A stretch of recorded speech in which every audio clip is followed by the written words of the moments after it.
The guys behind the From Corner to Corner podcast are diving deep into Montgomery County High School sports with the Community Trust Bank Coaches Corner. Join us as we talk local high school athletics with your local coaches.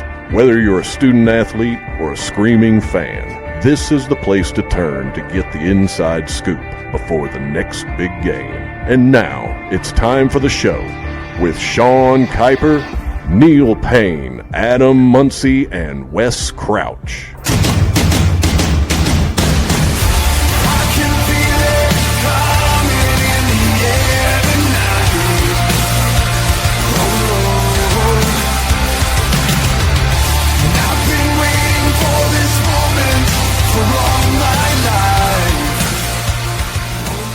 And we are live from the CRC studios.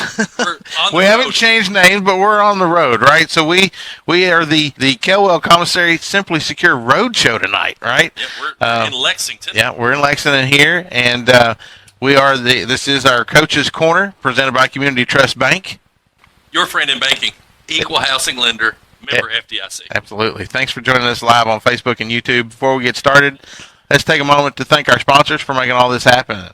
We've got Community Trust Bank, Chemsoft, 22 Sweet Treats, CRC Renovations, where we're at tonight, Kentucky Realty Group, Jacobs Auto Body, like we mentioned, Kelwell Commissary and Simply Secure, and then Brett Wehunt's Kentucky Farm Bureau and Frenchburg, our sponsor of our Athlete of the Month in Menifee County. While you're watching, go ahead and hit that like button and subscribe, and be sure to share this out to all your friends. Tonight joining us is former University of Kentucky and NBA player Daniel Orton. Yes, the Daniel Orton. He's right there. 2010 first-round draft pick by Orlando Magic. Daniel, thank you so much for joining us tonight. I appreciate y'all having me. And listen, it's not every day that we get a first-round draft pick in studio with us. Understood. Actually, it's never happened. Right. So I'm the first. You're the first. You are the first. Honored. I feel honored. So we were talking a little bit before the show how this came to be, right? So Rusty, who is the owner of CRC Renovations, my boss, has a son, Evan, who's 14, plays basketball. And one thing that Rusty has done from the time that Evan was playing sports is pour into him, constantly giving him training, giving him the opportunity to get help and stuff like that. And, you know, he just randomly mentioned one day, he's like, I've got Evan, going to these daily workouts. He said, I'll be there in a little bit. I got to drop him off. And then he's like, he's shooting 1,000 shots a day and this and that. And I was like, good Lord. And he said, well, I mean, you know who's training him, right? And I was like, no, why would I know? And he goes, Daniel Orton. And I was like, oh, okay. Like, what, the Daniel Orton? And he goes, yeah, the Daniel Orton. I was like, wow, I didn't even know he was still in Kentucky.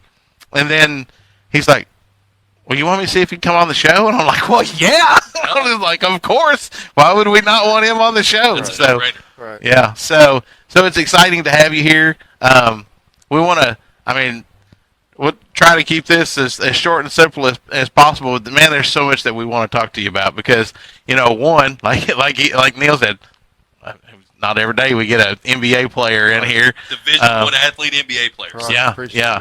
So I think we just go at ground roots, right? I saw that you played in Oklahoma, or you were born and raised in Oklahoma, right? Correct. And then recruited, right? So I'm curious, how does this recruitment process work? I mean, was Cal the guy all along? How many guys were looking at you? I actually remember whenever I first committed to Billy Gillespie. Okay. And so when Cal got the job, he flew out either the same day or the next day and said, everybody said that they wanted to make sure that you were coming and still wanting to go to Kentucky. He said I made sure to make this a priority. I said I committed to the school. I'm ready to rock and roll.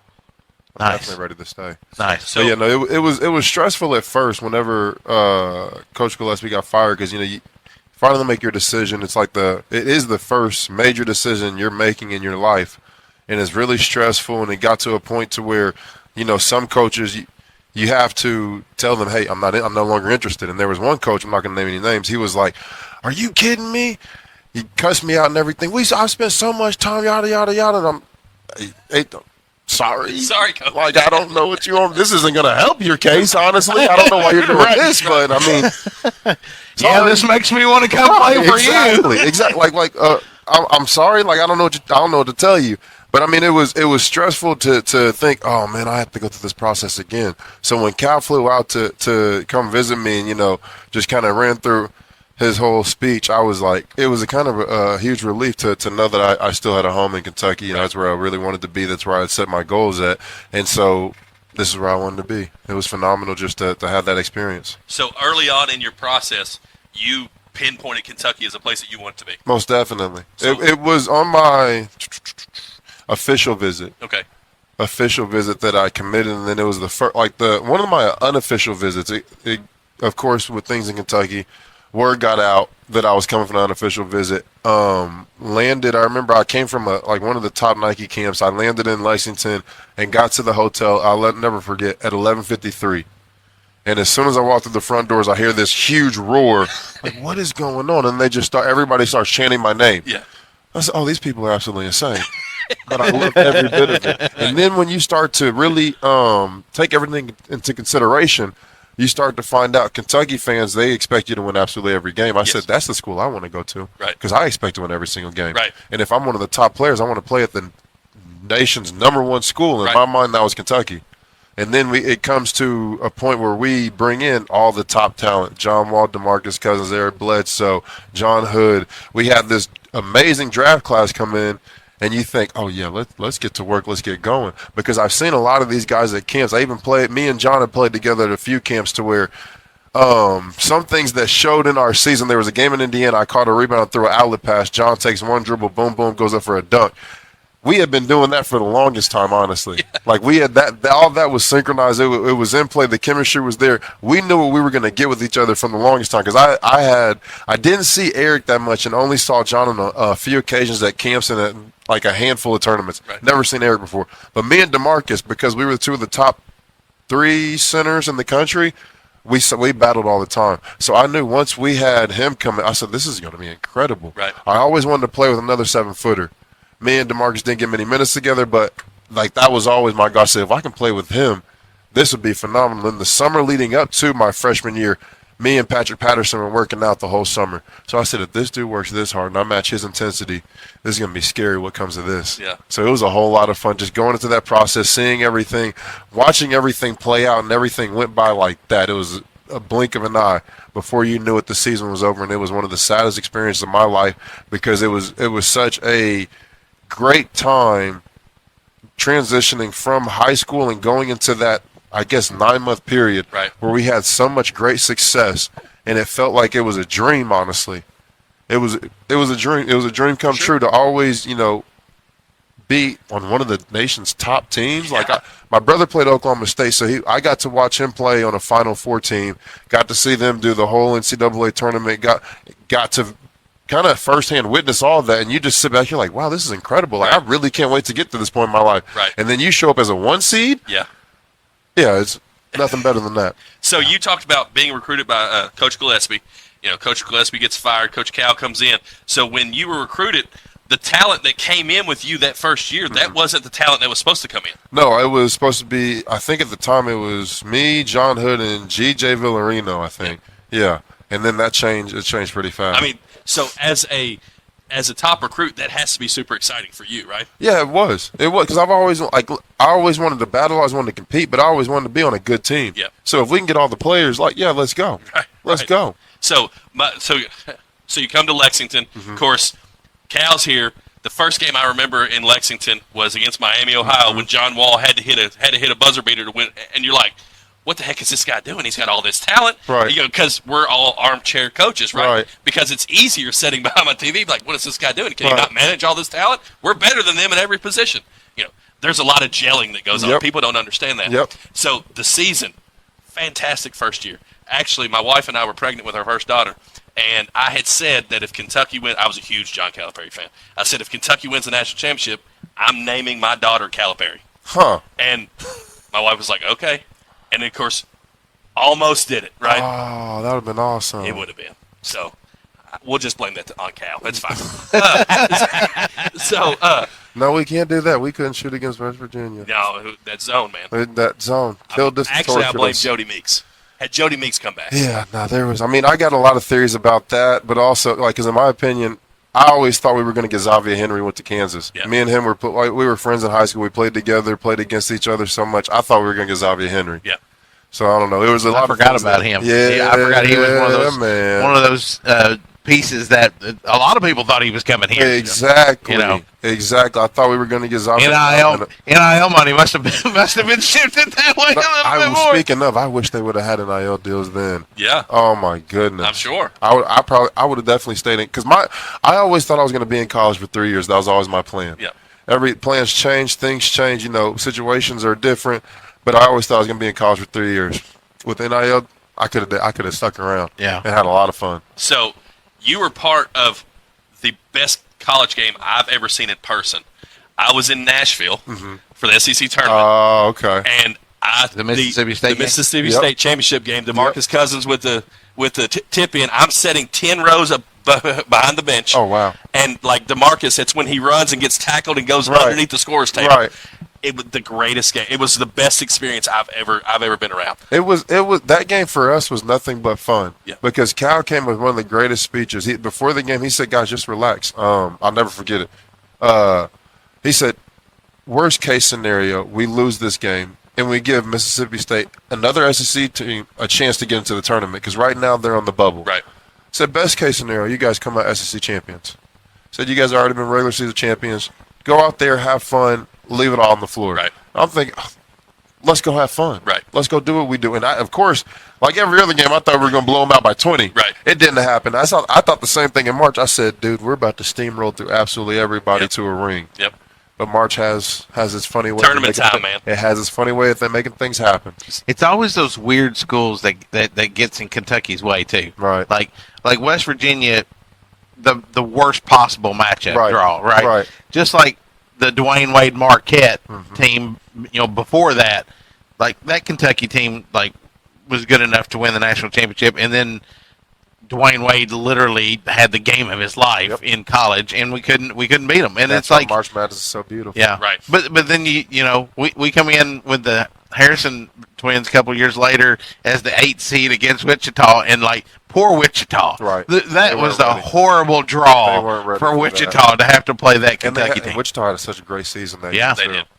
Yeah. So you had talked that your plan was to be 3 years in Yeah, college. most because I thought I saw the way that things were going for Patrick Patterson, Yeah. and in my mind I thought, yeah, that's what I want. Right. That's exactly what I want. I want to just go through this whole college process, big man on campus, the whole college lifestyle. Because my brother, like I said, he got hurt, played at Oklahoma State for 5 years.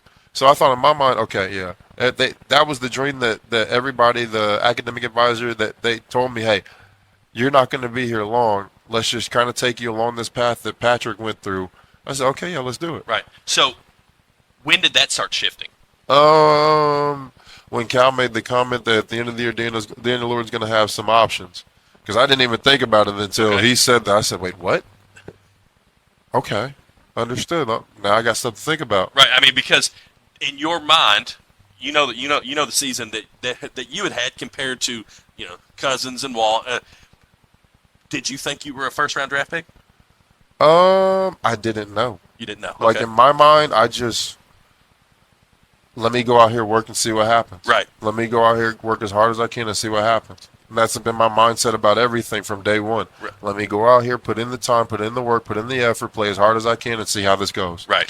Now, when you made that transition, that I know, like now it's a little bit different, right? That now you can kind of go through the combine and maybe come back, right? You couldn't do that then, right? They've changed that since then. No, I think you could. You just couldn't. As Couldn't long hire as you the didn't hire an agent, yeah, you could come back. So, like, and you hear things all the time, and I think a lot of times players get poor advice, Right. You'd probably agree with that, right? Right. Because you hear a lot of times that players are like gonna, well, you just go, or you'll be a first round pick, and then they don't even get drafted, right? That happens a lot. No, it does. You have to, as a young player, it's tough. First of all, you really don't know who to trust because 17, 18, you got to make it, and now it's even younger at 15, 16, because they're paying these kids crazy money. You have to make a lot of huge decisions, and if you don't have the right people around you to help guide you along that path, you're gonna make mistakes. Yeah. And it's tough. It's tough trying to find the people, and trying to filter out who's in it for something and who's just really just trying to help. But I mean, if you have, mentorship or mom and dad who know it, or you have someone close by, like that's why I don't understand why, more of the former players don't come back around to help these guys out. Because I had the same thought process. I talked to someone about this earlier. I grew up a huge Detroit Pistons fan. Okay. And so I'll never forget. One day I walk into Joe Craft, and I got a lift, and I see Tayshaun Prince in the weight room. He was pretty good for Detroit. Yeah, I was like, dude, this is awesome. But I didn't go up to him and introduce. I don't know. I wasn't starstruck, but I was just like shy and didn't really know what to do. Right. Trying to be respectful and let him finish his workout. I should have gone up to him and be like, hey, feel free to say no. Can I get your number? Because I want to have, I have a ton of questions. I want to follow along your path. I want to become a pro. I want to be the best player I can be, and just kind of get info on what to do. Right. But I felt like there was a greater need for more of the former players to be around, and I feel like it's a beautiful thing that Tyler Eulis is here, because if you do have guidance, a lot of us former players, we don't need anything from those guys, but I want to see this succeed. I want Kentucky to be as great as it possibly can, because I love what the school did for me. I love everything that the University of Kentucky has brought into my life, because with the UK name, like, that is global. Every country I've been to, there's been a Kentucky fan come to the game. Yep. And it's blown me away. I'm like, dude, this school is really global, and I don't think the people of Kentucky really realize how big it is. In Japan, there was a guy who would come to a little Japanese fan. He'd come to every game with his UK hat on, just to let me know. Right. Like that. That's why this is huge. That's why when they refer to them as blue bloods, Kentucky's the blue most blood. Definitely, and people don't fully understand that or grasp that, and I didn't either. I couldn't fathom it until I saw it firsthand. Right. So I feel like, as a young player, back to the comment, as a young player, you just need guidance, proper guidance. And there's a lot of people in my life that came back later and like, hey, listen, I wish, just because certain decisions you could make better. Everybody's going to fail. But, just to have that guidance and kind of just walk you through the process. Because as long as you get someone to get the wheels in motion and get everything going smoothly, that ride is as easy as possible. Right. I mean, it's smooth. Right. It's smooth. Have you ever looked back and thought, man, if I would have just waited one more year, I could have maybe been a little higher in the draft? Or because I know a lot of rumors were out there that Cal kind of forced you to. No, he didn't force me out. The thing for me was, I mean, there was tons of rumors that I was going to be a potential lottery pick. I wasn't listening to any of that. I just said, I really want to go play in the NBA. Yep. Like I was at that point in time, I wasn't a fan of school. I didn't want to go to school, and everybody knows that. Right. Yeah. I was like, dude, you're telling me I can go play in the NBA and get paid to play basketball, or I can go back to school? And another heavy factor that was weighing in, because me and Eric Bledsoe we texted every day. Hey, what are you doing? Hey, what are you doing? I don't know yet. The fact that we knew John and DeMarcus were leaving, like it was sad to a point where it's like, well, do I really want to go back? I'm not going to have the same exact team. Yes, Darius Mills was one of my best friends, and it was hard to leave him.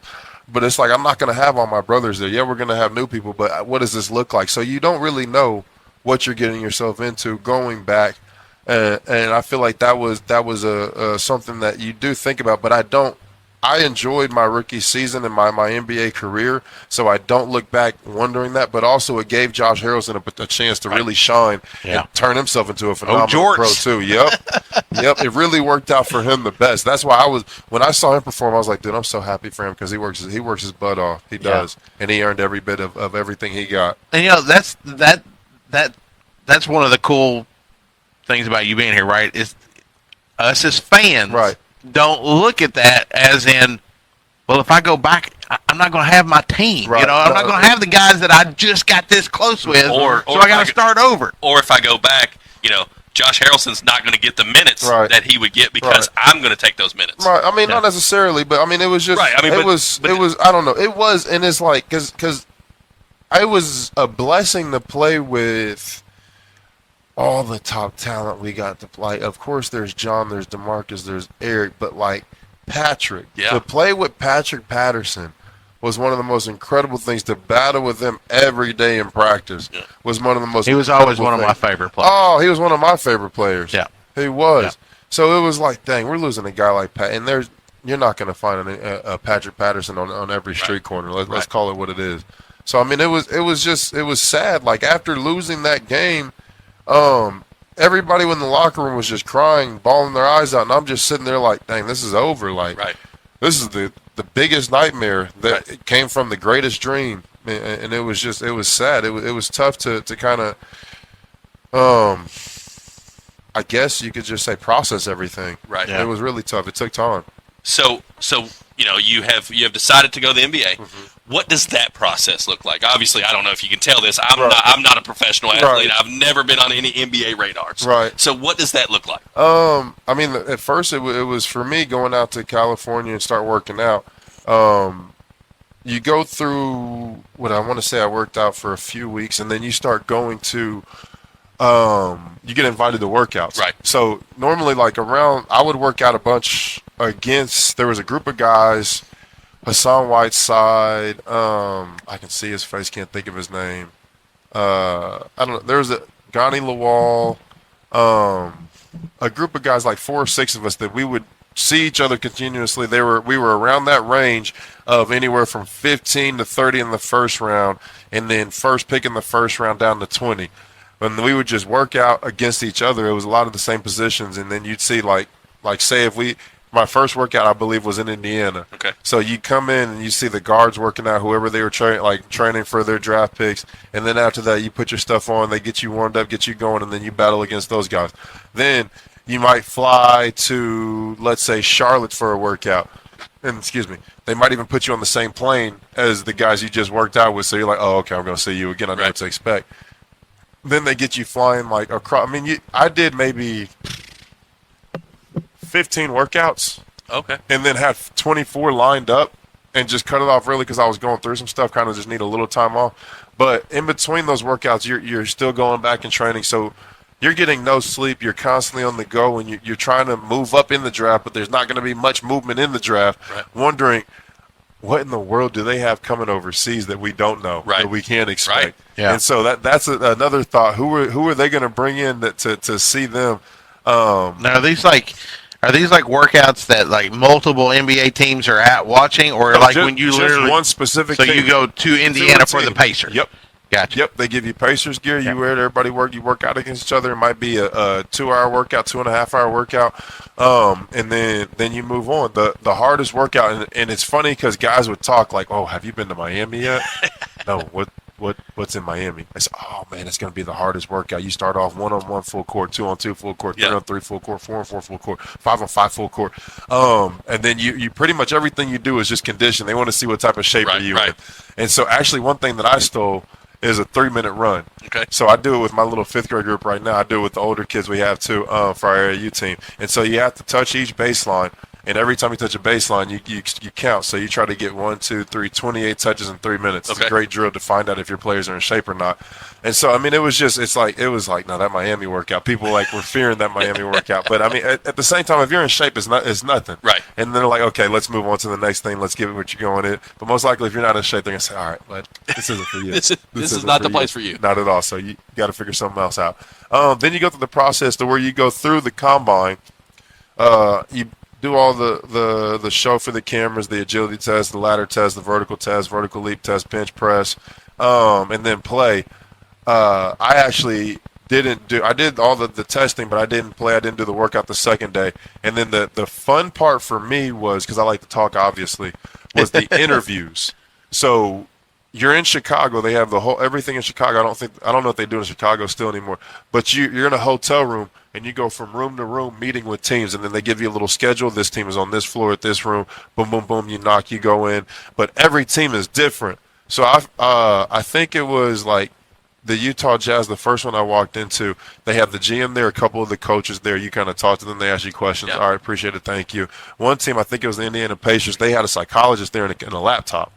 And so you just go in there, take a test, boom, it takes 20 minutes and you're out of there. And then my favorite was the Boston Celtics, because it was when they were in the playoffs.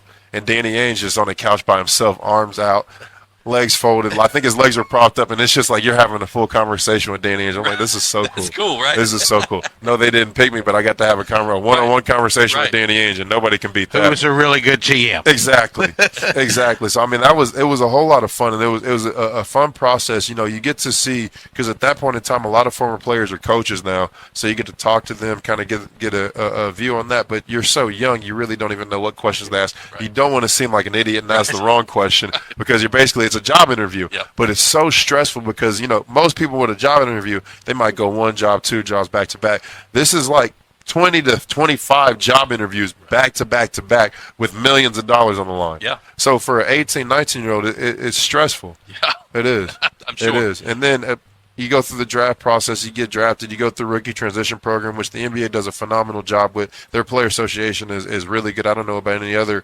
professional sports leagues, but I love the NBA Player Association. You go through RTP, Rookie Transition Program. They get you for about 5 days and fill you with information on possibly everything that could go wrong in your NBA career, and kind of give you guidance and things that they can do to help, things that they can do to make everything go smoothly, ideas and thoughts from former players, what they did wrong, what they did right. So you kind of, if you take it in and take it serious, you get a lot of good information to better yourself and honestly everyone around you. And then you get to your team, get ready for summer league, get practices going, and then you start rolling from there. I'd say one of those pieces of advice at this point is how to take care of your money, right? Because definitely. I mean, you know, these guys now are making money that, right. You know, and Larry Bird and Magic Johnson never saw this kind of money, right? You got guys making $250 million in 5 years. Yeah. So, I mean, it's harder to run out of that money now than it was 25 years ago. Right. But, you know, I know that's one of the things that you see a lot of the former players go back and do, and they talk to them and say, look, you don't need 6 cars. Right. You don't need 9 houses. Right. You know, you don't need 4 ex-wives. Keep it simple. Keep it as simple as possible. Yeah. It really, Yeah, because, you know, if you manage the money the right way, I mean, like Shaq, to me, Shaq is the best when it comes to managing and investing his money. Yeah, he's just a phenomenal businessman because he doesn't stop. He keeps going. Yeah. He doesn't stop and he keeps going. He was the first one to buy into Google. I think that was a pretty good payoff. Right. No, I mean, look, he pretty much owns Papa John's now.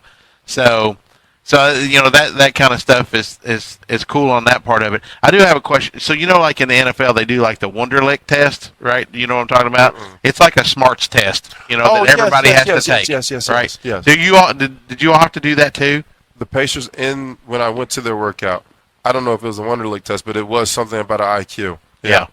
Because, are you a football guy? No. Okay. I mean, I'm a Lions fan, but I don't watch much when I ever have time. Wrong. Well, the reason I bring that is because last year, C.J. Stroud, right, who was the rookie quarterback, he scored like a 17 on this test, which was like really bad. Right. Got drugged through the mud. Yeah, and they drug him through the mud. Right. And he told him, he's like, I don't take tests very good. He said, I don't know how to play football. Well, he goes out and wins Rookie of the Year, takes the Texans to the playoffs this year.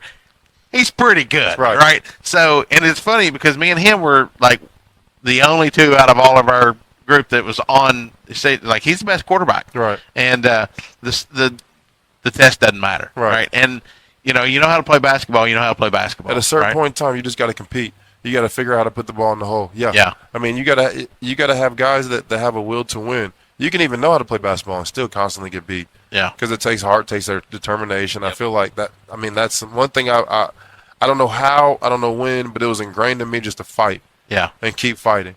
And that's something that I don't even know if it can be taught. I think it might be a personality trait. I don't know what it is, but at the end of the day, you do what you have to do to win, and no tests can really determine that. Gotta have that dog in you, right? Gotta have that dog in you. A lot of it. So professional basketball has afforded you the opportunity to go all over the world. Yep. What's your favorite place to play in? Japan, by far. The people are incredibly nice. The country's incredibly clean. The food is amazing, and I mean, just the experience in Japan, they make as smooth as possible. Right. They make it as smooth as possible. I tell everybody, if you can go to Japan, go to Japan. Okay. Everyone should put Japan on their bucket list. They really should.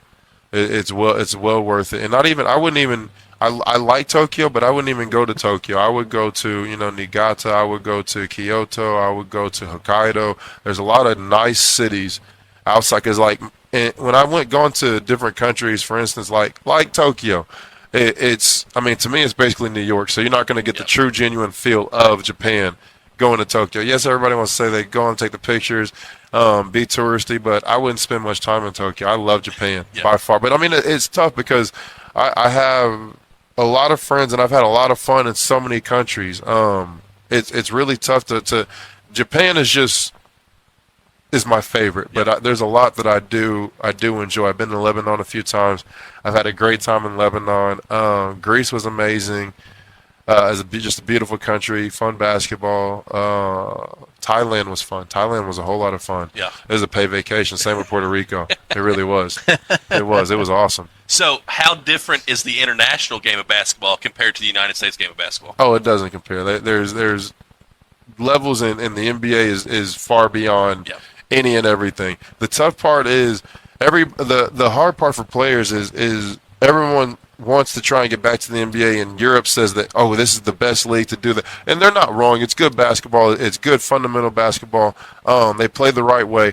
But to be honest with you, I signed a contract in Greece for $250,000 and didn't get paid 1 red cent. Yeah. I was supposed to go over to Turkey. I went over to Turkey for a month. They're supposed to pay me $40,000. Didn't get paid 1 red cent. So you run the risk of doing that. Then they're like, oh, Asia's terrible basketball. This, that, the other. Yeah, but they pay and they pay on time. Right. And even in Japan, they paid ahead of time. Yeah. So I can't argue with that. But also, the basketball in Japan and China even is growing because they're starting to adapt a rule of having more Americans, because there's only a limit on most countries, especially in the Middle East and Asia.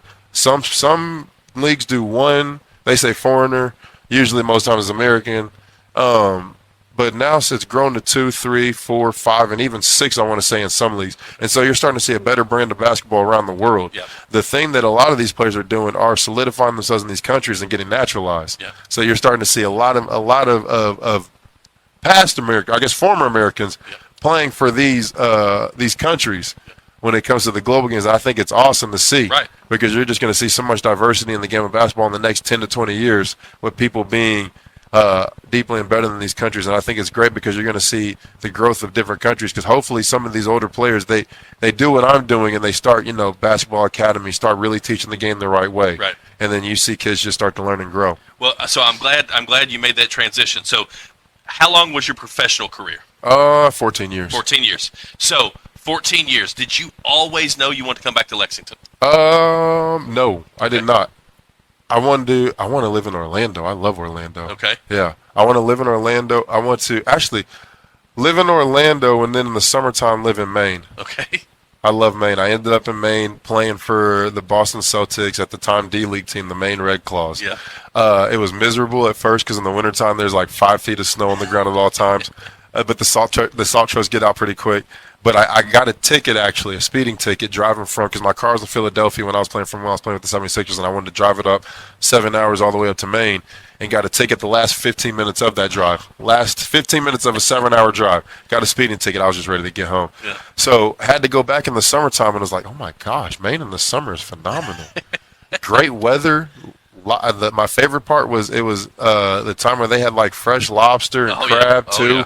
So you can get your fill on all of that, and I didn't realize I like haddock chowder. Okay. Yeah, so that was a phenomenal experience. But yeah, Maine in the summertime, and then snowbird down to Orlando in the wintertime. Okay, so what brought you to Lexington? Got married, had That's kids. Usually what happens. Yep. Yeah. Got married and had kids. Okay. Yep. So is she from Kentucky? She's from Harrisburg. Okay. Mm-hmm. All right. Not too far from here. Nope. So, and then you're like, And they always get to go where they want to go. I know how it is. That's why I live in Mount Sterling. Right. My wife was from Mount Sterling. That's There why you I go. live in Mount Sterling. There you so go. at what point were you like, this is what I want? Like, I want to teach the game of basketball. I want to make sure kids are learning the game the correct way. I mean, it's always been a thought process for me because I've learned so much, and I've always had, I want to give these kids exactly what I didn't have. Okay. Like, because if I would have had me, I would have been even more of a monster. Yeah. I was always willing to work. I just didn't know what to do. Right. My dad, he put together a plan, but I mean, he was busy with work, and there's a lot of things he couldn't do, so it was on me to get it done. I mean, it worked out, but I was like, if I would have had someone like me, Oh, it would have worked out even way better. Right. Because I spent so many hours doing the wrong stuff, just going to the gym. And I would go to the gym and just shoot for 5 hours. Right.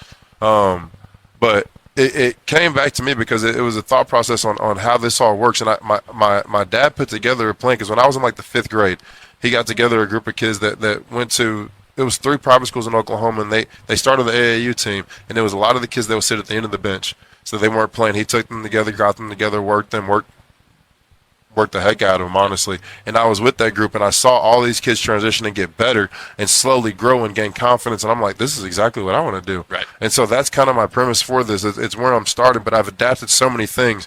And I feel like I'm a really good coach. And I say that because I've had so many coaches. Right. It's like I tell everybody I've had so many bad coaches that I know what not to do. And all the good coaches, I pretty much just do exactly what they do. Right. So, I mean, it's been a blessing to play on so many teams, been in so many different countries, and there's a lot that I've learned from European practices and Asian practices that they teach you kind of fundamental things, like things that we learn here, yes, but it's just an adaptation to make it a little more fun sometimes. Right. And so you learn how to make training or basketball practices in the game. So kids 2 hours after they're done, and they're like, oh, that's it? So, I mean, it's building confidence, teaching these kids, and really learning basketball. Right. You know, I worked at an exposure camp here in Lexington, and it's like everybody's going one-on-one, one-on-one, one-on-one. And then we broke it down into drills, and I was like, just give me defense. And then I taught kids how to play defense, and the parents are like, oh, my gosh, this is phenomenal. This is what they need. This is awesome. And then the director of the exposure camp came to me and said, hey, whatever you're doing, keep doing it. I said, I'm just teaching them how to properly play defense. Right. Nobody's even playing defense out here. I don't want to just sit and watch kids dribble 100 times, throw up crazy threes. I know this is an exposure camp, but a lot of kids are getting exposed right now. Yeah. This is horrible. The wrong exposure, right? Yeah, the wrong type The of negative exposure. Exactly. Yeah. So I'm like, dude, if we could really teach kids, my goal in Kentucky right now, and I tell everybody, is to build a pipeline, yes, for UK, but even for, because there's going to be a lot of kids that can't go to UK, Right. obviously. So I talked to one of the assistants at Transy, who I know very well, the head coach over at Georgetown. Listen, I'm building a pipeline for Georgetown, Transy, EKU, Western Kentucky, Kentucky State, and for those less fortunate, Louisville. For everyone to just kind of grow and build these players, thank you, who can. And I might have a kid who really wants to play basketball at the next level, wants to play past college. Not very athletic, not super talented, decently skilled, but he knows how to rotate on defense. Yep. He knows where to be on he knows how to talk. He knows how to space on offense. He knows how to run an offense. Yep. He knows how to quarterback offense and a defense. So the kid that's flying through the gym that doesn't know how to play basketball, he might get beat out by the kid that I've been working with because he just knows how to play basketball. Right. Because that, at the end of the day, is what's going to get you on the court. You know, simple. Nobody boxes out. Nope. And I have so many of the kids that I train. I go to their high school games. I go to the middle school games. I go to my son goes to Sandersville, so I coach Sandersville, and I'm a referee for the elementary league too, because there's a need for that. Yeah. So I'm fully engulfed in the culture of basketball here in Lexington. Right. But I go to all these games, and it's like the ball is shot, and everybody just stands out in the rim like zombies. I'm like, what are y'all doing? I said, if there was a kid out there 5'9", who just knew how to box out, he'd probably be all state because he would average 20 rebounds. He might not score that much, but he would average about 20 rebounds just from boxing out and then going to get the ball. Yep. It's incredible. No one runs hard. No one runs the corners. Nobody really knows how to pass and cut. Nobody really, like, these kids really don't know how to play the game of basketball. Because in their mind, it's all about putting it in the basket. Exactly. Yeah. Exactly. And that's why I've taken it upon myself, like, okay, I got a lot of work ahead of me, but it's possible. Yeah. I just got to put in the work. You've got a lot of coaches out there that have got that NBA, and I call it NBA culture because that's kind of what it is. Right. You got 5 guys out there that can dribble, and they all want to play one-on-one. Right. And nobody wants to pass they the go ball. 5 out, and they try to beat their man one-on-one the whole time, and it's just like, dude, if y'all really knew how to play basketball, y'all would have way more fun than this. Right. And you know, us doing this, you know, like the coaches show, which is what you're basically on right now, is you know, we spend a lot of time talking to high school coaches. We've had multiple high school teams on all different sports, right? We've spent a lot of time this basketball season traveling. You know, we've been to several different counties and making connections with all these coaches and these players, and it's fun being able to make those connections and, you know, us kind of being able to build those mentorships and Right. stuff. But like I had kind of gotten away from all of that before we dove back into this high school stuff. And Darren and I were at the region or the Round County last night for the District 61 district games, and it was two of the best basketball games that we've seen. It was the girls on both games, and that place was rocking, man. Right. It was jam packed full, and I was literally fired up. Like at one point, I was standing up on I was like, I'll cut that guy, dude. I mean, I was mad. The refs were horrible, but to see those girls, they play so hard, and it's fun watching them part of it. So, I respect what you're doing because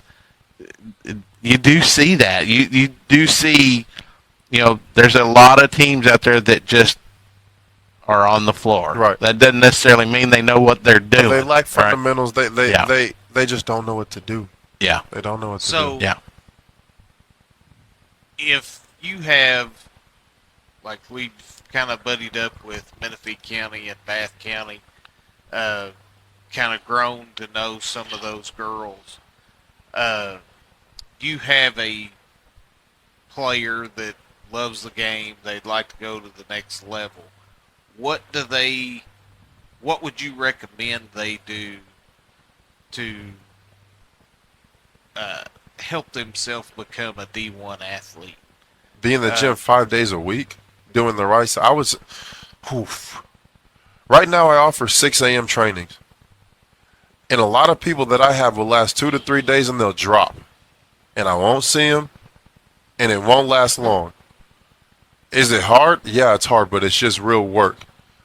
I would have them work out probably 2 times a day and have them work out 5 times a week and have them not just in the gym just getting shots up, but having a meaningful workout. Because at a certain point in time, there's going to be, I tell most of the kids I have, I tell them, or all the kids I have, I tell them this. None of you have my body. You're not 6'10", you're not 270. You're not athletic. If I come across them, that dude's going to be a monster. If I come across that 15, 16, 17-year-old, that dude's going to be a monster. You can't wait for that, right? I can't wait for that. I'm waiting patiently for him, but please come on. If you have him, find him and bring him to me. I tell everybody, so you have to put in extra work because not only in this country, but in the world, there's people trying to get to where you're at, where you want to get. So what's going to make you stand out? And you're going to have to put in extra work. You're going to have to put in extra time. So I would say 5 days a week, they need to be in the gym. They need to get up at least anywhere from 500 to 750 shots a day. They need to make sure they're in shape. They need to be. A lot of kids don't even work on the ball familiarization skill where you pass the ball back and forth. You wrap it around your waist. You wrap it around your legs. They don't work. There was a little boy that came to me. He 5th grade. We started working out. He started doing all these dribbles. I said, oh my goodness, this looks amazing. Knocking down shots. Oh, that's phenomenal. Let's do the mic and drill. Couldn't make layups. Couldn't do the mic and drill. Couldn't just simply sit on the basket and make layups. I said, so you can do all that, but you never worked on layups. And because I noticed in the game when we started scrimmaging, he missed a bunch of layups. People don't work on form, but also it is a way because I teach kids, and there was one kid I got to, a big kid. I'm not going to say where he's from. I'm not going to name names again. But I told him, I said, have you ever done the mic and drill? He said, yeah. I said, okay, I'm going to teach you this. I said, every time you do the mic and drill, you kick your knee up. The deck that you're jumping off of, plant that hard, kick the opposite knee up as hard as you can, and turn your shoulder so you're pushing the ball to the backboard. It's like a light bulb went on. He said, oh my gosh, this is a miracle. I said, yeah, it's not hard. He's like, these kids have to be taught the drills, but taught the minor, very minute details. Because I didn't learn that until I was 17 years old, and Bob Hill taught me that. Bob Hill, who coached the Spurs, phenomenal NBA coach. He taught me a lot of what I do has come from him. So it's funny to me when I have all these kids doing drills. I said they don't even know they're doing NBA. They're doing professional drills right now. It's phenomenal to see them get better, but they have to be taught the right way because so many of these kids are putting all these hours in the wrong way, and it's they're getting minimal results when in a small amount of time, if you're doing the right things, you can have a phenomenal amount of growth in this game. Right. Just putting in the work. So I would say it's a lot of work, but yeah, 2 workouts a day, sometimes 5 times a week. That's what those kids have to do, and that's going to make them stand out. Another thing, none of these kids are in shape. So if you're the most in shape and you can run all day, which most of them should be, they're young enough to, you're going to stand out. Right. So to add on to that, one of our Facebook comment questions was kind of fit you. You come out of high school. When you're playing in high school, you're the man. Right. You come to UK, and you got Wall, Cousins, Bledsoe, Patterson. How do you transition from being, quote unquote, the man, Right. to being part of that team? For me, it was, in my mind, I was like, oh, this is less pressure. Right. This is less pressure. I can come in. I played the high school team I played on. We had all role players, and a star player is a role in itself. But to me, it was my game transition, because my freshman year, I had a junior who could score inside about 6'5", big solid dude. I could throw to him; he's gonna score inside most of the time. I had shooters. All I had to do was block shots and rebound. That's what I said. Then all you gotta do is block shots and rebound. Okay, I average 8 rebounds and 9 blocks a game. What else do you need me to do? State championship. So then I still had the big inside, and we had another guy who developed as a shooter. I said, all I got to do is this again. And so my junior year, it comes where we lose the inside presence, and they're like, well, can Daniel Orton score? Yeah, I can score. I just haven't had to. It was stupid. Right. Why would I need to? I don't need to do anything extra. I just want to win championships. Right. I do what I need to win championships. So when it was a transition from going to being, I don't even know if I was the man. I don't think my senior year I definitely didn't average the most points because I was hurt most of it. But my junior year, I don't think I've ever averaged the most points on my high school team. I just won 3 state championships. So when it came to a point of Just rings, baby. Just rings. That's it. That's it. I just win. I'm just a winner. Like I've Yeah. always in my life, what do I have to do to win? Right. Okay, I'm gonna do it. And so when I got to Kentucky, I said, dude, this is amazing. Yep. I said, I can go in, I'll play as hard as I can, I'll do everything I can. But if I'm having a bad day, if I'm not playing that well, I got an All-American coming in for me. Yeah. I got 2 of them. Patrick Patterson, DeMarcus Cousins. I said, all I got to do is, he's in foul trouble. In the days, I would say, I was like, dang, DeMarcus having an off day. Feel bad for him, but got to do what I got to do. Right. And I'd talk trash. Hey, bud, don't worry. Just go sit down, get some rest. I'll handle it for you. You're having an off day. And we get a kick out of it. We have fun. But, it was less pressure for me to go to Kentucky. With all that talent there, it's like it probably would have been more pressure if it would have been with the Gillespie class and he was still the coach. right. But in all honesty, I always wanted the pressure. I always wanted to hit. I'm the guy who wants to shoot the game winner, and I can live with missing it because I've always put in the time, put in the work, put in the effort. Let me work. Let me be prepared. Let me get ready for my moment. That was one main phrase you hear in the NBA all the time: stay ready. Stay ready, so when the time comes, you don't have to get ready. Yep. Because anybody, things happen, life happens, people get hurt, people go down, people have to miss for unfortunate events. Right. Be ready for your opportunity whenever it comes. That's probably the greatest advice I could give. Well, and to piggyback off that, somebody you talked about earlier, Tayshaun Prince is the definition of be ready. Yep. They couldn't stop Tracy McGrady in the playoffs. Right. 2 games. Right. Couldn't stop him. What can we do? Let's throw this lanky kid on. Let's try this out. And he was ready. And he was ready. And it to the moon. Yep. So it was all. The rest was history. right. So Yeah. he just needed that opportunity, Yep. and he had to be ready. Yep. Again, to piggyback off of that, opportunity is one huge thing in the NBA. Figuring out, having an agent knowing the business of basketball and going to the right place is everything. Yep. Because an example I give, Draymond Green, phenomenal basketball player, but if he doesn't go to the Warriors, I don't think he has this career. I think he has a good career, a decent career, but he doesn't have this career. And he was the right piece for that puzzle. correct. Yeah. Steve Kerr was the right piece of the puzzle. Steve Kerr. Yeah, Draymond wasn't the right piece of that puzzle. He just flowed into it nicely. Yeah. But again, because what a lot of kids don't realize nor understand is your first major decision, if you're going to be a Division I athlete, choosing where you're going to go to school. They just see the name, they see the life. No, is it a system that's going to work for you? Right. Yeah. Is that a system that you're going to be able to play your game the way you want to play, or do you want to go to a coach who is a defensive heavy coach, and everybody says, well, he can do everything, but he can't play defense. Do you want to go there and learn how to play defense from that? You have to figure out what you want to do and the player you want to become. And if you want to play professionally, what's going to get you to that next level? Right. So, was last year your first year with the AAU squad here? Yes. Okay, yeah, that so was my first year. What kind of success were you able to come from that? Were you able to get? Honestly, we didn't win many tournaments, but I have a lot of guys. I have a lot of freshmen who did move up to where we have a lot of freshmen. Sorry, that did move up to JV, and a couple that are sitting on the varsity bench. So for me, that's a win. That's a win, right? That's a win. Yeah. So Is Evan on your AAU team? Yep, he is, and he is phenomenal. That dude goes so hard. Oh my goodness, I love Evan. So, what ages did you have last year? Just at the time, it was 7th and 8th grade, but they're now our 8th and 9th grade group, and this year we have 4th through 10th. Okay, so you're going 4th through 10th. Yep, and I'm trying to get deeper into the girls' side of basketball because of the desperate need here for it too. Right. I'm realizing that the girls' side of basketball is just it's barely existent, Right. and so I mean, there's a lot of people trying to build it, but we need help. Right. So if somebody is interested in potentially joining your AAU team or even getting with you for training, how would they go about getting in contact with you? Right now I've been working out a lot through Sports Center. That's where most of my trainings are. So I don't have social media. It takes up too much of my time. It's like a drug. It is. And so it's like it got to a point where as soon as I open my phone, I go straight to Twitter and go. So I cut out social media. So I don't have that. I would say you can contact me through Sports Center for the most part because I don't have a website set up. I'm working on that at the moment right now. But I mean, those who really truly want to work, they can find me Sure. because I don't. That's the thing. I don't like going out to find people because what I do, it ain't for everybody. Right. You got to come to me because at a certain point in time, you asked for this. Right. This is what you wanted. Adam just texted. He said, if he needs an AAU coach for girls, sign me up. Oh Lord.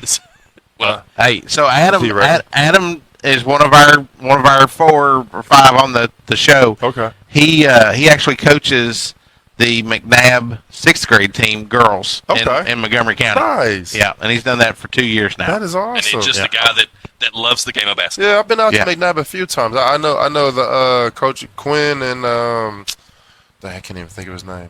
The other coach. I've been out there on the boys' side a little bit. I worked out. Matter of fact, trained them a few times. Yeah. As I'm saying, I'm at all these schools. I was at Yates today. Yeah. Went from Cassidy after Yates. My son's at Sandersville. I've helped with William Wells Brown. I'm at all these schools, putting in my time. Yeah. Doing what I can. So, what's next for Daniel Orton? Like, what do you want to see? He told you, Orlando. What's next for him? I don't know. I really don't know what that looks like.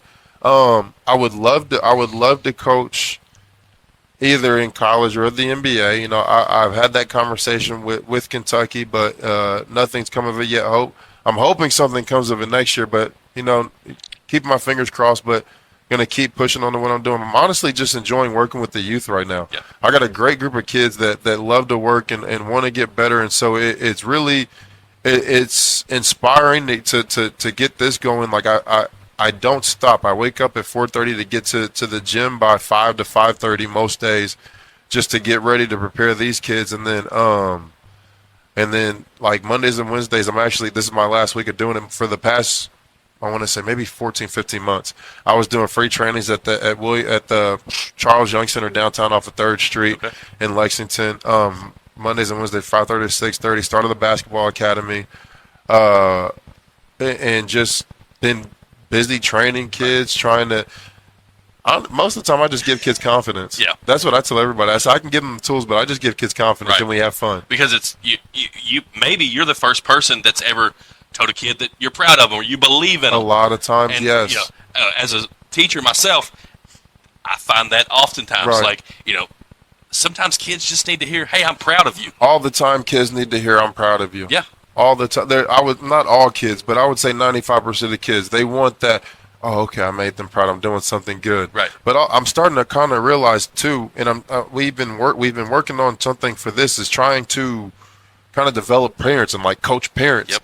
Because I tell everybody, I say, listen, most of these kids are hard on themselves. They're harder than you can ever be. And so my mom figured out early, all right, let me leave them alone. Let me not say, because she would still make her comments, but her and I came up with a rule. She couldn't say anything. She could say one thing, after bad games or good games or whatever, she could say it the nastiest, meanest way she wanted. And that one thing was, so where do you want to go eat? That's the only thing I want to hear. And then it gets to a point where you're like, okay, I don't have to hear all that. Let me say where you want to go eat. Right. Where do you want to get? That's all. A little athlete, that's all they want to hear. And sometimes they might be frustrated with themselves. Nothing. All right, so then you just take that car ride home and live with it. Yep. Put some music on, do whatever you have to do. Leave them alone, let them decompress and talk about it later. But in the moment, parents get worked up, players get worked up. It could end bad for everybody. So where do you want to go eat? That's my advice for parents. Where do you want to go eat? That's solid advice. So as we start wrapping up, what's your favorite story from your time in Kentucky that you can tell? It gives you the eye roll. That I can tell. And remember, this is a family show. Understood. There's way too many. From like the first point of playing in the Jordan All-American game, when you see all the Kentucky signs and they know me, John, and DeMarcus are going, to the time where I played in I forgot the name of it, the Kentucky All-Star game, where I came out and did one of my favorite things was actually one of my favorite wrestlers was Goldberg too. I love Goldberg. I forget that was one of my favorite wrestlers, Goldberg. But also Triple H. You know how I did the All-Star game, I did like spit in the water out in the air, and so that was a fun experience. And as soon as we got on campus, it was incredible. I really can't narrow it down to just one experience. Yeah. Because it was the practices that we had were some of the greatest practices I've ever had in my life. Right. Even throughout NBA practices, we had so much talent. Everybody loved being there.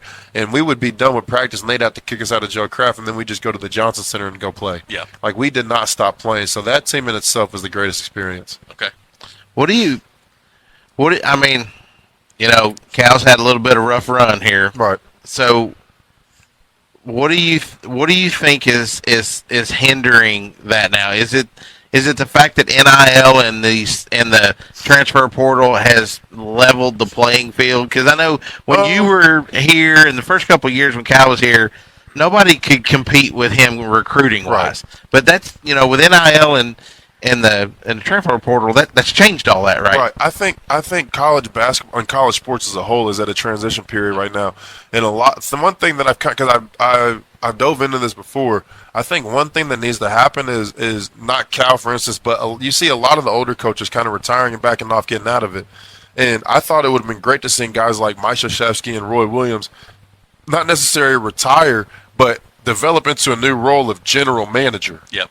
To where you have them going out to now have those guys go out and recruit a little bit, save your head coach some time, go do some recruiting. Let's go see if they can go meet with people, get more NIL deals, and kind of develop into a role where they have their hand in the program still, not only with basketball, but also the growth and development. Absolutely. But they still have a little bit of time to give to this game and these younger players, because even though, you know, you have John Shire at Duke, he comes into your living room. That's awesome. It's incredible. The Duke head coach is here. But if you have Hall of Fame Mike Krzyzewski coming in, if you have Hall of Fame Roy Williams coming in, if you have Hall of Fame John Calipari coming in, yes, you're going to be more excited about someone who's newer than rather than the latter. I mean, it's just, I feel like that's something that's going to happen. I don't know what it's going to look like, but I feel like it has to happen in a certain point. Football, college sports is becoming a business. It is, right? It is a business. It's been a business. It's been what do they say? The greatest business of all time.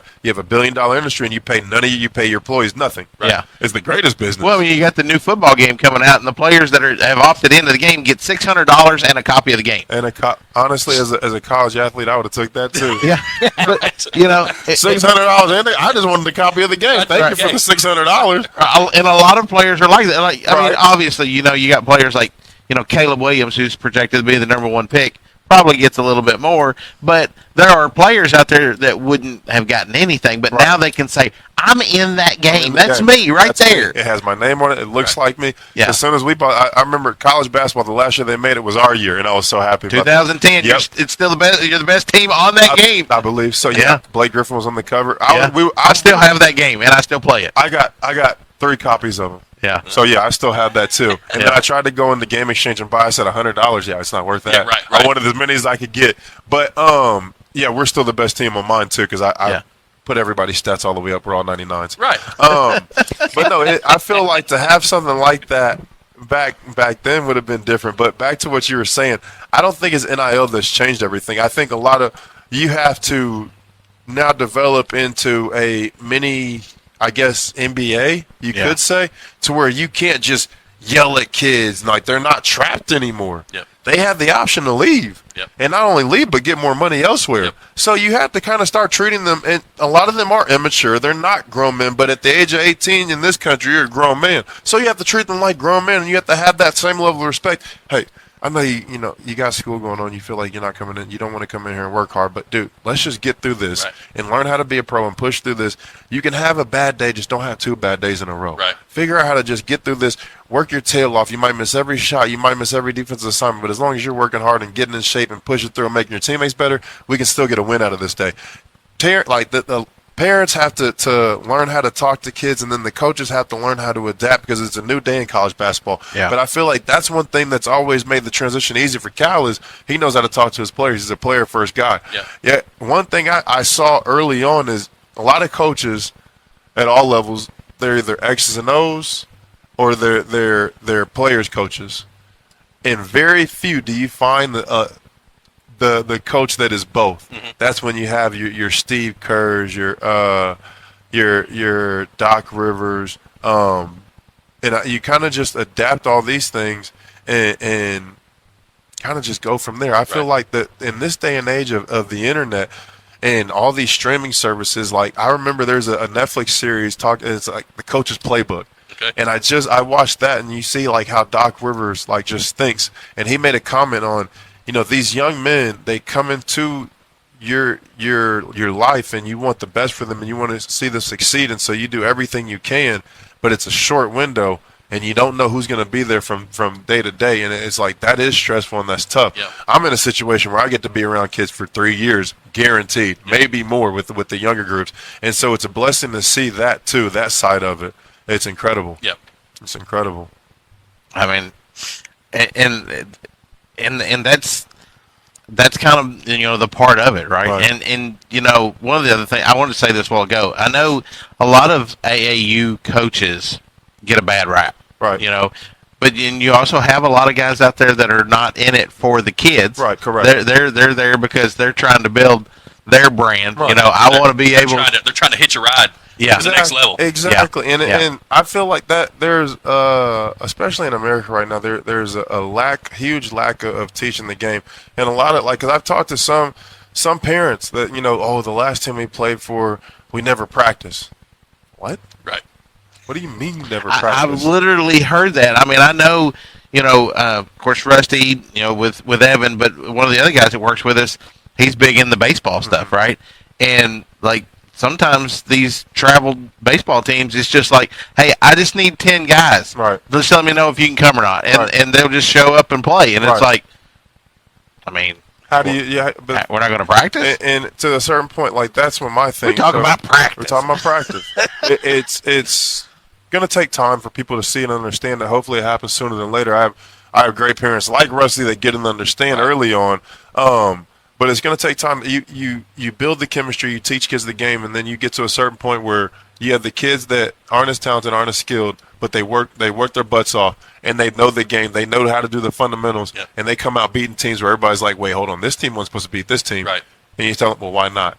Right. That team, they just roll the balls out there. Everybody wants to play one-on-one. We know how to play defense to stop every single one of them. Yep. They don't run any plays, so you're just going to turn it over and over and over again. We've talked about March Madness several times. You see that every March Madness, a team that has no business. Right.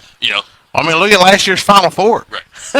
Yeah, exactly. There was 8 seeds, 9 seeds, 5 seeds. I mean, there's a reason the last couple of years we've seen number 1 seeds get beat by 6 teams. Yep. It's because we got guys that may not be as talented, but they're not going to be outworked. Right. So and honestly, in a situation like that, when you got nothing to lose, you can really just go leave it all out there. Money. Yep. You can go leave it all out there. Yeah. I mean, absolutely. I mean, you look at Florida Atlantic last year that made that run, and so they come into this year thinking they're going to be a high end. They're not even ranked right now. Right. They've had not a bad season, but not the season they expected. So you just never know. Because us armchair coaches put expectations on them. Right. Yeah. Yeah, because we had Dusty May already coaching Hall of coaching somebody else this year. So That's interesting how that happens too. It is. yeah. Well, I'll go back to, what we were talking about the two games last night. Both teams we showed up to support ended up getting behind in the first quarter and never could dig out of the hole. But once they realized that we're in a hole, we got to go. Right. They left everything on the court. That sense of urgency. Yeah, the second game, or no, it was the Menifee game. Menifee Fleming, they were fighting officials. Right. Because there were some just blatantly obvious bad calls. Calling fouls for no reason at all. And they realized that that's what we're going to play with. So we're just going to go and we're going to play our game. And if I foul out, I foul out. And sure enough, three of their best players fouled out with less than a minute to go. Right. Have you seen a laziness with the refs in the AAU part of it? And I say that because it's evident who's really just there to collect the check and certain referees they'll blow the whistle. Hey, bring the kid over, talk to him. Hey, the reason I called this because you did this. If you do this, it'd be fine. And that's the huge part of it. We need more officials who actually know what they're doing. I don't know, no shot at the officials, but I see some officials sometimes. Like we played in a tournament up in Spooky Nook up in Ohio, and I had one kid who kept doing a Euro step 1-2, and he called a travel every time, and that's like one of his main moves. So it happened 3 times, and we have it recorded too. I can show you. I'm thinking like I can argue this call, but it makes no sense for me to argue with it because he literally has no idea what he's doing. Right. So you have a bunch of referees, and there's a shortage of referees. Like I said, I've had to ref for the elementary league here because nobody wants to do it. Nobody wants to do it. They don't don't like getting yelled at. But here's the thing: do your job. Do your job. Study, or I told him last night. All these guys are out of shape. They can't keep up with these athletes nowadays. At one point last night, you had the head coach from both teams, the official at the center court line. Each coach is yelling at the referee over a different call that he made within the last 20 seconds. Right. And, I mean, they're closer than me and you are right now from each other. And he's in the middle, and they're both yelling about this call. Right. But at the same time, one of the things that calling these games that Sean and Adam and I have noticed is their go-to call now is a jump ball. Yeah. It's a that second game last night, I bet you if it was less than 30, I'd be shocked. Right. I mean, the arrow machine was smoking. They hit that button so many times. At a certain point in time, like kids don't have fundamentals. Kids don't constantly pivot. Like if you see Kobe Bryant, he'll pivot away. Kids just stand there and hold the ball in front of the defense. So it's not really on the referee 100% of the time. Most times kids are just like, oh, you gonna put it right here? I'm gonna grab and get a turnover. Right. Yeah. So I mean, it falls between referees. A lot of it, I would say, I'm gonna be honest. A lot of it in licensing, from what I've seen, going to all these high school, elementary, middle school games, it's coaches. Yeah. It's coaches. But at the same time, from a lot, like just dealing with this myself in Lexington, there's so many gyms, but you can't get into them. Like I talked to some high school coaches, they're like, I can't even get into my own high school gym for basketball. And I'm like, hold on, wait, what? This is Kentucky where basketball is king. Who's in the gym? No offense to them, but cheer, archery, the dance team. Wait. Time out. What? If I go, that's one thing I really don't understand. Because Kentucky, where basketball is king, I'm from Oklahoma, close to football. Most of the football coaches in Texas, they're not teachers. They get paid 6 figures to coach the basketball team and focus strictly on the basketball team.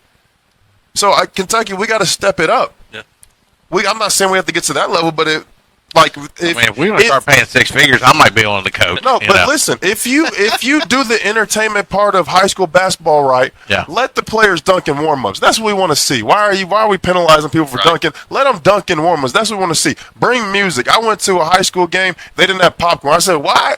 What? In what sporting event do I not have popcorn? Hey, you're touching Adam's soul right there. Adam's a big popcorn guy. Last year I went to Lafayette versus Tate's Creek. They didn't have cheerleaders there. The students weren't into it.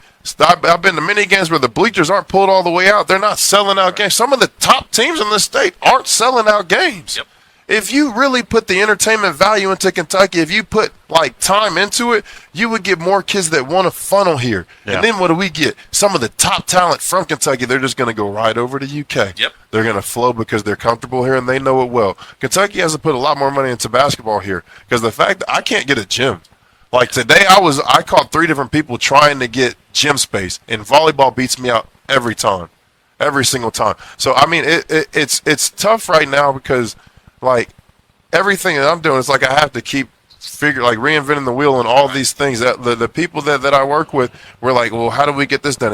We didn't think it'd be this difficult to get gyms to. Yeah. To matter of fact, if y'all can find me a gym to work kids out and train kids out for our AAU team to practice in. Please and thank you. Seriously. Well, so we need one of them complexes like that. I know Rusty said they're going to the nationals tournaments at that Rocky thing, whatever. We need a complex. Matter of fact, the city of Nicholasville should get together and build a complex. The city of Lexington needs to get together and build a complex. Yeah. Because you can still do volleyball, and one of my new favorite obsessions, pickleball. You Okay. can do pickleball in the mornings. Okay. You can do pickleball in the morning, Right. but there's a desperate need for gyms. We need a major complex here because the basketball is a. If you got that, you Right. can bring teams in from all over the country. No. You can bring teams in from all over the world. I have connections to where I could bring a youth team from Japan. I could bring a youth team from China. I could bring a youth team from actually most of the countries in Asia because Yeah. they want to come over and play in America. Yeah. There's a lot of Chinese teams that work out in California, that train in California. You could have an international, if you build something like that, you could have an international tournament here. There's the possibilities are endless, to be honest with you. Right. They really are. But And the then thing is, around here, there's nowhere. There's what's it called, hoops in Hoop Dream, Louisville. or what? The basketball complex in Louisville. It's got like 6 or 8 courts. Right. But other than that, that's the only place like that around there's here. not much. There's not. I mean, and the demand is there. That's why I really don't get. I don't know. It's just going to take time. It will. It's just going to take time. Absolutely. Yeah. Well, Daniel, thank you so much for coming in and spending time with us. That we could talk for hours. No, I right? understood. Same. And I, we've made that connection now, right? Yes, So sir. then maybe we can get you to come over to Mount Sterling the next time and. It's not too far. It's only 30 minutes. No, it's really not that because I bad. was in Mount Sterling last week and we played in a little Yeah. tournament there Yeah. in the. Correct me if I'm saying it wrong. Dubois Community Du Center? Bois, Du yeah. Bois Du Bois. Community. Yeah. Everything y'all say here in Kentucky just It- throws it- me off. it's okay. Versailles, Well, listen. Lebanon. I can't get Hey, used I'm to from this. Lebanon. No, you're from Lebanon in my mind. No. I'm Lebanon. Lebanon. Lebanon. I haven't seen that spelling. No, that's how it's spelled up here. Honestly, there's no I. It's just 2 There's N's. Lebanon. You just Lebanon. go straight into it. Well, listen. If next time if you come to Mount Sterling, we will treat you to our delicacy there, Lee's famous recipe chicken. I've already been there. Have you ever I'm been pretty to sure I've Lee's been to the exact one you're talking about. Okay, well, Yeah. Did you have to wait 2 hours? I had to wait about an hour. Then you were there. Yeah, you were there. I had to wait about an hour. Actually, no, the place that we went to was pretty good. Was Big City Pizza. Okay. As soon as we were done with our tournament, it was like 2 minutes away Yep, from the. yep. Yeah, that's new, and Yeah. we've only had that just a little bit. Yeah, no, they so. know what they're doing in there. I like that. Yeah. I like Big that. City is good. Yeah, it was good, really good. Well, again, we appreciate you coming in tonight and meeting with us. It was a fun talk. No, we I learned appreciate a y'all lot, having me. right? Thank And for sure. And I'm glad that you're here, giving Absolutely. back to the community and to the state. You Thank know, you. I and appreciate it. keep Very fortunate. Evan shooting those 1,000 3-pointers Got a day, right? We have no choice but to. And honestly, I felt like it was the University of Kentucky has done so much for me, but I feel like it was my duty to come back here Yeah. and give so much because I used to, and I tell, I should, like, if we did have that connection, the former players with the younger players, I would tell them, hey, walk back from Rupp to the lodge one day. Because that's when I got the greatest experience, the most phenomenal, most genuine experiences with the fans. Just the walk back after a game.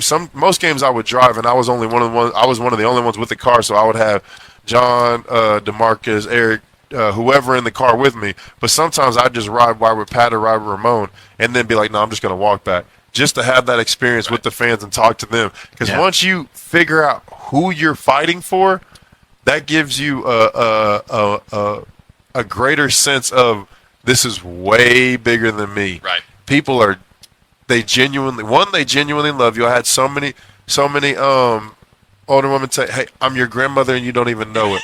I love you. You're my grandson. You don't." And they're like they Yeah. really They would invite believe. you over No, for dinner. they Yeah. would invite you over for dinner, Yeah. for sure. And so when you really get into the depth of it and meet the Kentucky fans and get super involved, you're like, no, this gives me a greater purpose. I want to go hard. I want to fight as hard as I can. Right. You truly understand. And one of the greatest things for me was I had John Hood as a roommate, so I got the full understanding because we'd have many conversations.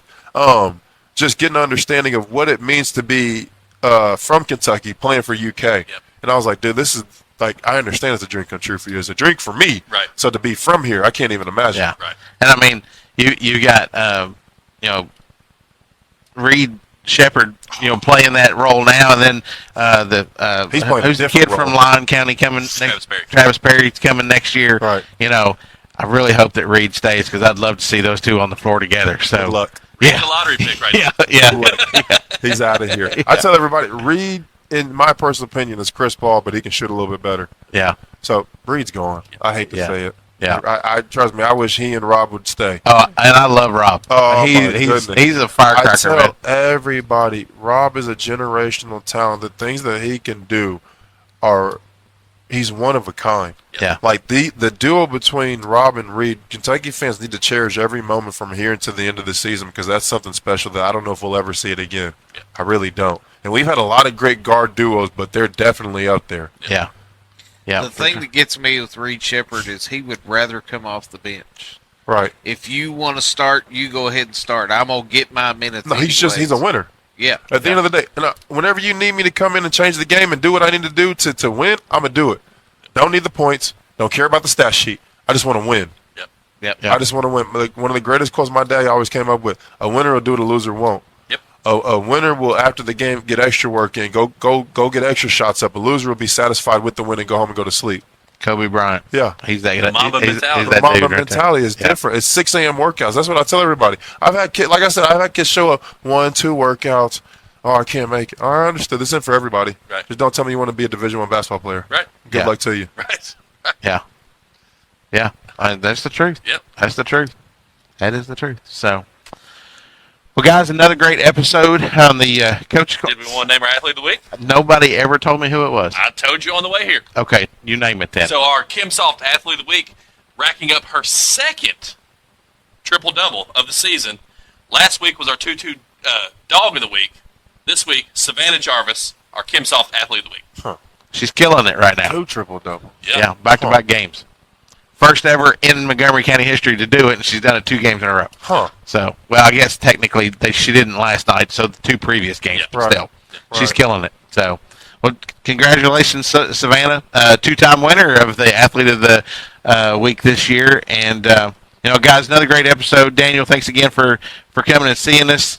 Thanks to Kellowell Commissary and Simply Secure for supporting us on our road show setup here. And, guys, catch you next week. Stay safe, friends.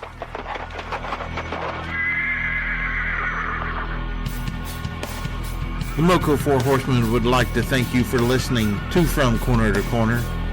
Be sure to go out and follow us on Twitter, on TikTok, on Facebook, Instagram, and even YouTube. Whatever podcast platform that you listen to us on, be sure to go out and give us a 5-star review.